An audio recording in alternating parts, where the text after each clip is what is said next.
So let's get started learning about chart patterns and interpretations. Now, if you notice on your screen, there is a guide to chart patterns, a PDF that I've put together for everybody. Please make sure you click on the download button to download it to your computer, your laptop, your mobile device, your tablet now, because once this class is over, it is inaccessible. There's nobody you can call and ask for it. Nobody can email to get it. It's only available during the live class. So please click on the download button and save it for yourself right now. Then you can transfer it to any other device you want. Okay, so now let's talk about technical analysis. Technical analysis refers to the study of the financial markets based on price movement. It uses the assumption that price of an asset reflects all the information about that asset, including market sentiment, as well as its perceived value. Charting refers to technical analysis that is performed through careful inspection of an asset price data for identifications of well-known patterns that emerge in prices. For example, head and shoulders, channels, triangles, and wedges. Technical analysis is not just about technical indicators.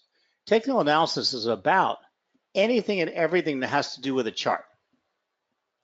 And even though most new traders hear about MACD and RSI and stochastics and learn all these things about all these indicators to tell you to do this, to do that, to give you a signal to do this. Okay. If you really analyze the field of technical analysis, you'd find out lots more traders and lots more successful traders look for historic patterns on charts and repeated patterns on charts and price levels on charts known as support and resistance and trend lines on charts. And chart patterns is essential to being able to interpret the current market price. Now, chart patterns are well documented in technical analysis literature and are based on the psychological phenomena that occur between buyers and sellers of financial instruments and liquid markets. Pattern formations do not form a trading system, but rather provide an indication of the future trend of an asset as price breaks key psychological barriers in the form of support and demand and support and resistance lines. Now, there are numerous types of patterns, all named according to the shapes that the price graph form between support and resistance levels. The types are generally triangles, channels, wedges, and head and shoulders. Triangles being the most popular. Now, of course, tonight I'm going to show you my PowerPoint, easy to see patterns. But here, I'm going to pop one up. I have some live charts for you. And here we can see, this is the current chart for Bitcoin. Okay. Now, what do we see? We see a very well-developed triangle.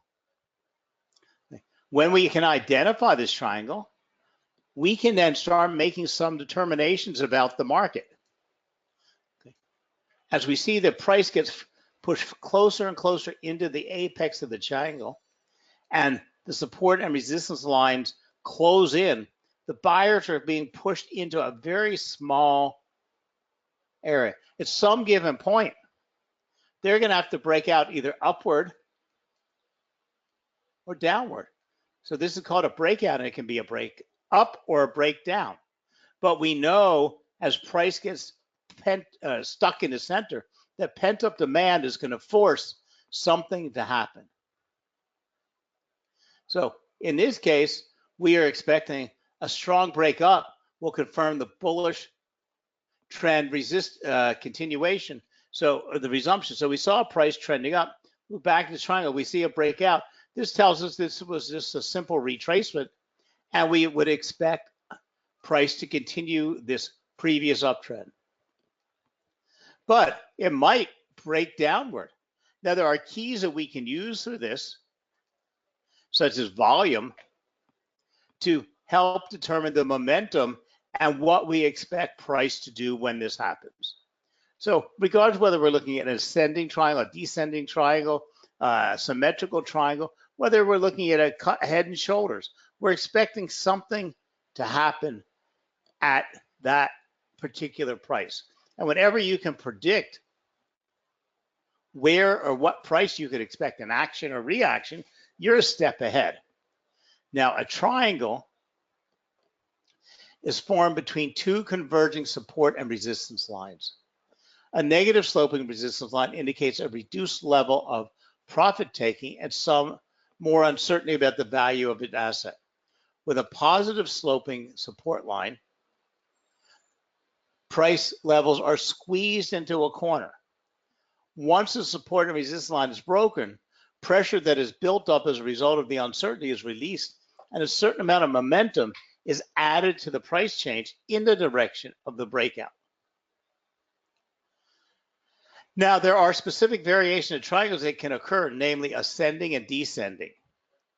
An ascending triangle has a horizontal resistance line, and a descending triangle has a horizontal support line. I say you don't have to remember all of the terms and all the breakdowns. I just look for a triangle. And you expect when you have the symmetrical triangle, for price to break out and continue in the direction of the previous trend.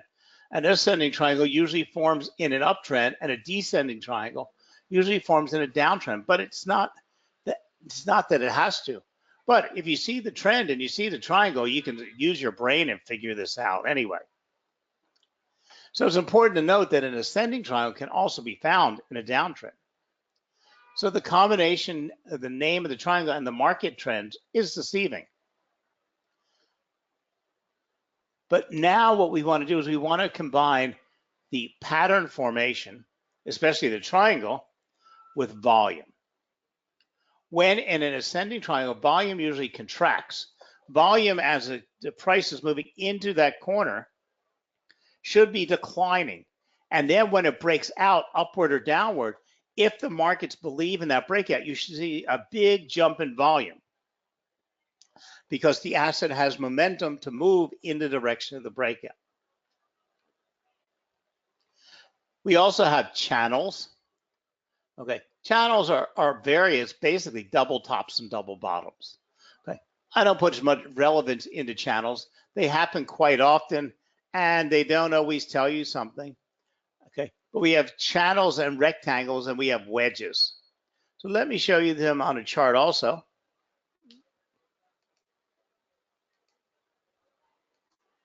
So here on oil, okay, we can see that we have a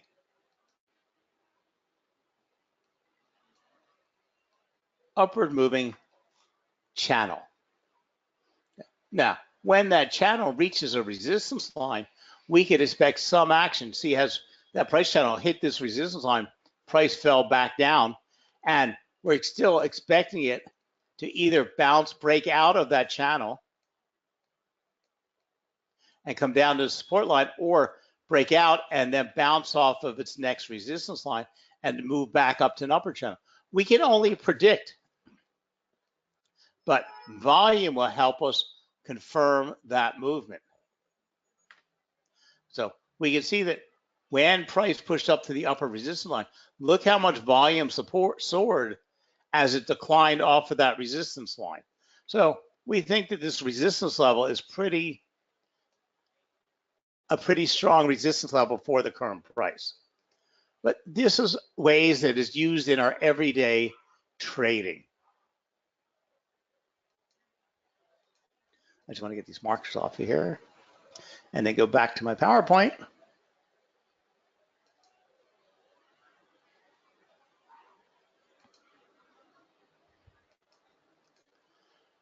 So we have up channels and down channels. Similar to a channel, we have a rectangle is a pattern formed between horizontal support and resistance lines. Okay. Rectangles and channels are sometimes referred to as flags and pennants, depending on the slope of the initial trend and the slope of the breakout.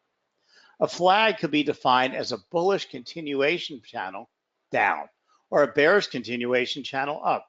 A pennant would be defined as a bullish continuation triangle or a bearish continuation triangle. This means whether the price is going to break out to the positive, and continue moving up in the bullish manner, or break out following the bearish trend that it has. Then we have wedges. Now I can hardly tell the difference between a wedge and a triangle, so I lump them all together into triangles. But wedges are slightly different. Wedges are similar to triangles in that the pattern is formed between a converging support and resistance line. However, where the support and resistance lines in a triangle have one positive and one negative slope, the support and resistance lines of a wedge, they both have either a positive or negative slope. So we can see that on the picture on the right, the wedge continuation is both are sloping upward. One is just sloping upward faster than the other, but both lines are supporting moving upward, or both lines are moving downward. It's just how fast they're moving. So the most common wedges are found as breakouts in the opposite direction of the wedge. That is, bearish breakouts in a rising wedge and bullish breakouts in a falling wedge. Now, most of this is explained to you in detail in the handout I gave you. And I've given you actual chart patterns and charts to see how they are developing. Now, one of the most well-known, well-respected chart pattern is called a head and shoulders. Now, there's all kinds of weird things out there. There's something called a teacup. Okay, then there's the cup and saucer. There's all kinds of things out there. Okay, some are more reliable than others. I stick with the major patterns been around. I use triangles and head and shoulders. Now, head and shoulders describes a price movement that depicts the head and shoulders of a person. The head and shoulders is a reversal pattern with a bullish trend to a bearish trend, or the opposite, and that's the inverse head and shoulders. Now, head and shoulders takes a little bit of time to develop. Okay. What it means is the price is moving in an uptrend.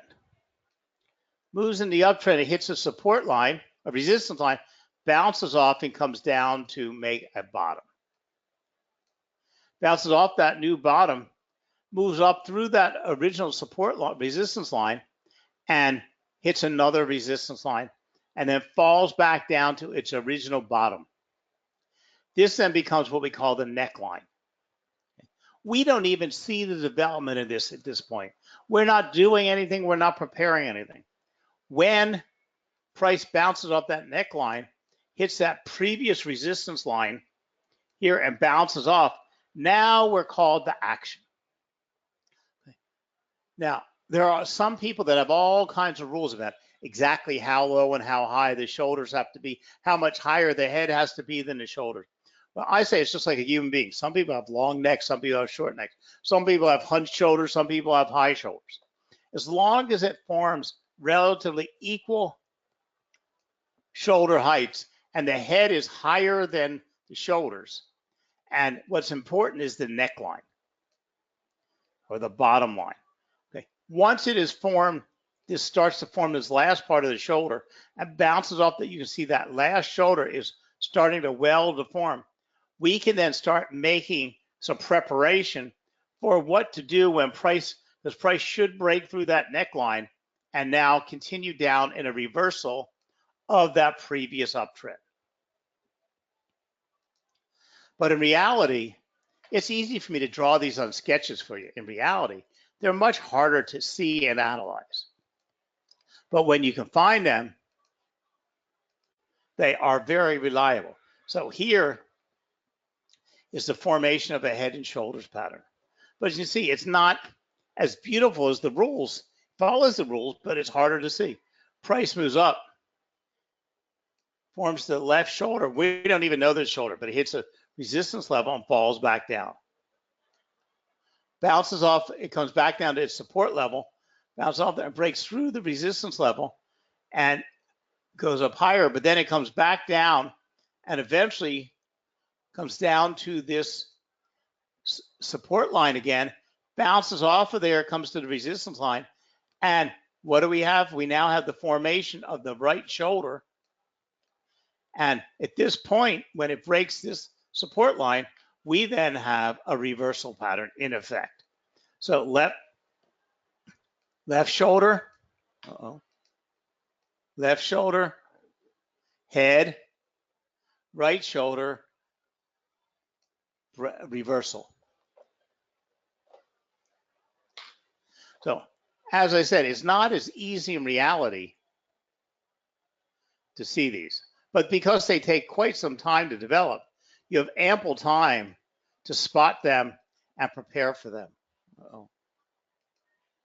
Hold on, I'm just trying to get all my markings off here and get it cleaned up for you there. There we go.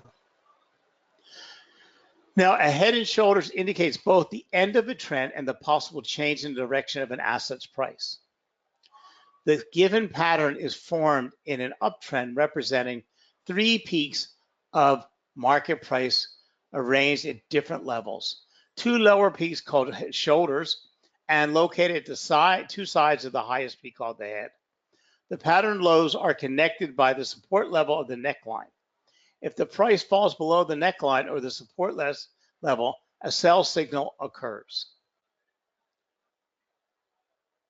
So we also have the inverse head and shoulders, which takes place in the opposite from a downtrend going to an uptrend or an uptrend going down to a downtrend. So let me share with you something that'll explain these patterns a little bit better to you. And then we'll go on to calculating other types of, or how to figure out where your stop loss should be and where your take profit would be.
All right. So hopefully David did a better job, or his demonstration was a little bit better for you to understand the support and resistance lines and the momentum of triangle breakouts, and as well as rectangles and wedges and flags. From there, we go on to a couple other common patterns. Now we have what's called double tops and double bottoms. To be honest with you, I don't pay any attention to these. When I see them, I ignore them, because a double top and a double bottom are reversal patterns that touch either the support or resistance line twice before reversing their trend.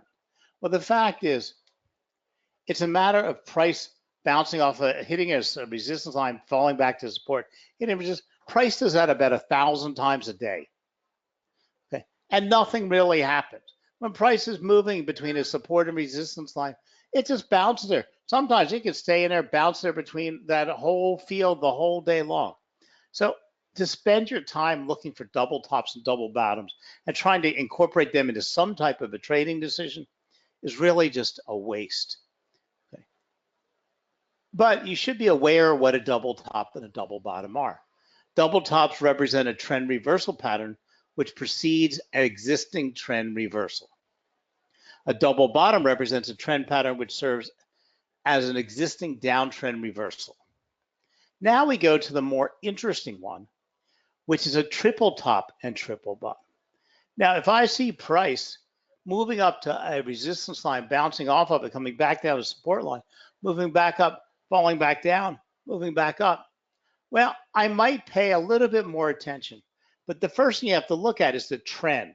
What type of trend is it in? What is the quality of the trend? And look at volume, because triple tops and triple bottoms do occur very often, especially when price is moving into a congested time. Now, price could be moving in a very nice, well-defined uptrend and go into a term of congestion while traders are waiting to do something. And it can form this triple top, but do nothing, and then price moves up, or it falls back down, but not because it formed this double top or double bottom. It's very difficult pushing price up steadily. Sometimes it needs a break.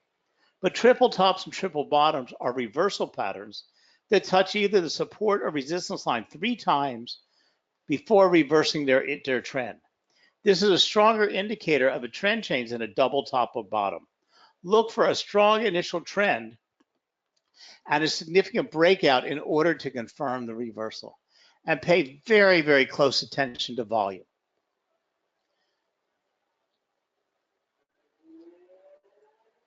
Now, it's important to measure the quality of the pattern, or the important measure of quality of a pattern is the trend that precedes it.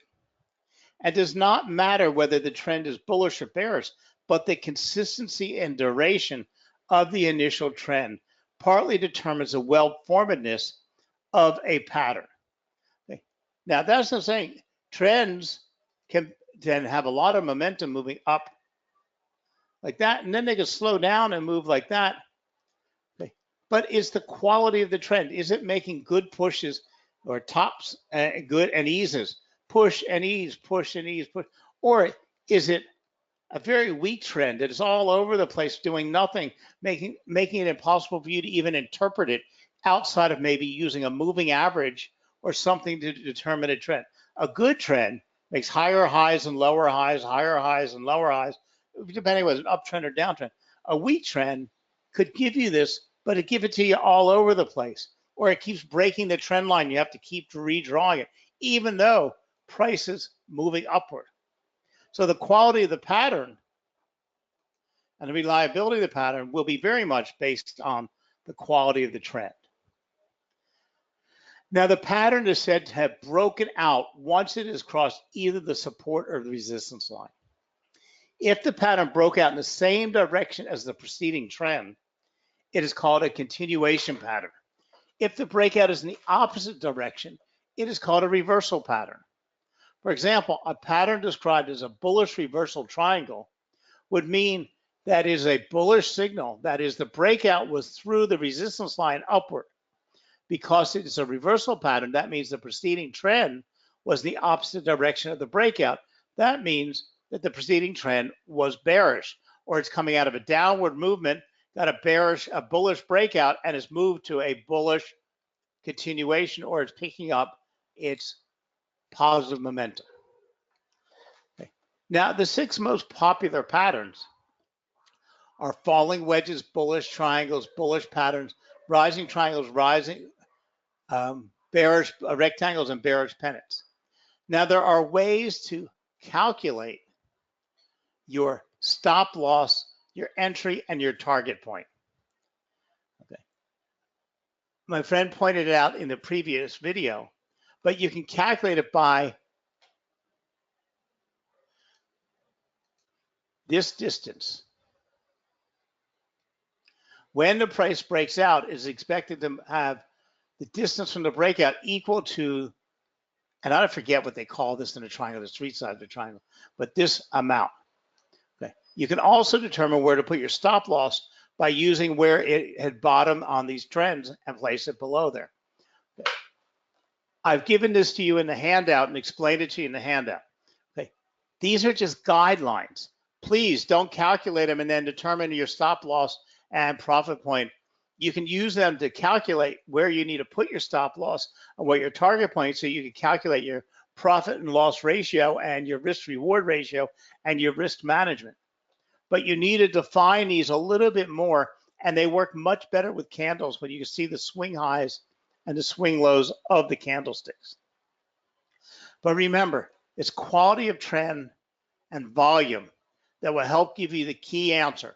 If you see a breakout and volume starts to move in upward, whether it's a breakout up or breakout downward, then you can then start applying these formulas or these processes for determining that, because the breakout should carry the equal momentum of the decline or the widest part of the triangle or of the rectangle or the pennant. So again, I've given this all to you as well as I can in that handout. Okay. Now, this basic formula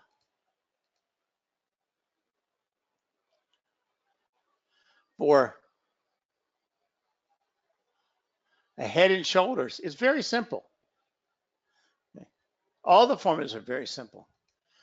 In order to calculate your target price, you would simply take the neckline. Okay, so in this case, say our neckline was at 5, our head was at 10. It doesn't really matter where our left and right shoulder were. So the height of the distance from the neck to the head was 5 points. So we would take our target would be T is equal to the neckline, which is 5, minus the head in this case, which was 10, minus the neckline, and that would give us 5 minus 5, or 0, which would be here. And we can see that the equidistance is 5. If we would have sold here when it broke the neckline, we would have set our target point at this point and then calculated our risk reward ratio from that point. We would have used the head as our stop loss point.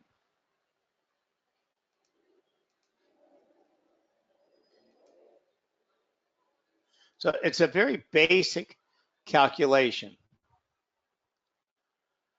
So in triple tops or triple bottoms is pretty easy also. We would use T as our target price is equal to our support line, where price has been bouncing off of, minus the height, which is the distance between that and the resistance line. So we'd have the target level is equal to the support level minus the pattern's height, with the difference between the top and the resistance, which is the difference between the support and resistance levels, and that would give us our target price for our calculation. In triangles, we use the top and the bottom of the support and resistance line and calculate the height between the two lines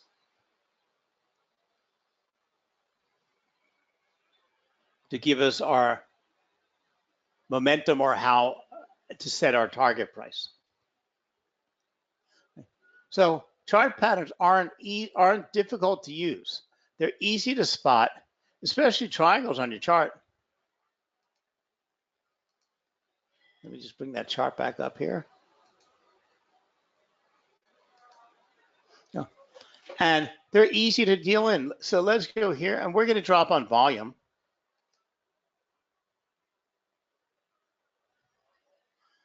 To our chart.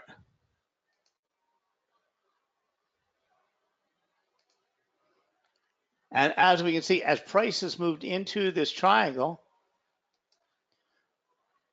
look at the decline in volume. And price continues to move down, but volume keeps contracting. And we're waiting. The buyers are waiting for something.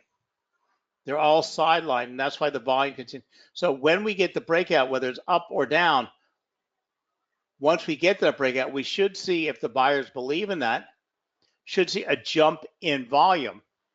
And then we can then calculate what our momentum would be, which would be the distance between here and here, and then project it from that breakout to what level it should be. Now, these are not my formulas. These aren't things I made up for you. These are standard market calculations. Okay. So it's not some type of a strategy or some type of secret weapon I'm giving you. These are just how the market operates. And you can add these into your trading very easily. I believe more in chart patterns than I do in anything else out there.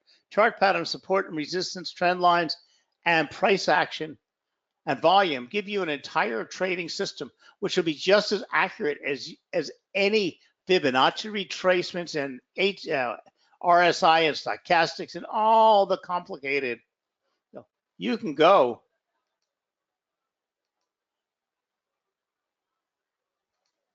this complicated, and actually I've turned off a lot of the indicators here. Okay. This is a very complex trading system, but it's not going to tell you any more than looking for that chart pattern to break out from the trend. You know, maybe they'll confirm some more and more for you, but it, you know, making them overcomplicated isn't necessarily a good thing for trading. A simple little system involving price action is much better than all the indicators and oscillators you can use in the world. So on that note, I'm going to say goodnight to everybody. Hopefully you'll enjoy that handout I gave you. Follow along. It's got more detail than we had in class, and it will help you. If you want to see a recorded version of this class, just use the same link you used to come to the night class, or you can find it on investing.com. Thank you very much, and thank you for supporting Alvexo.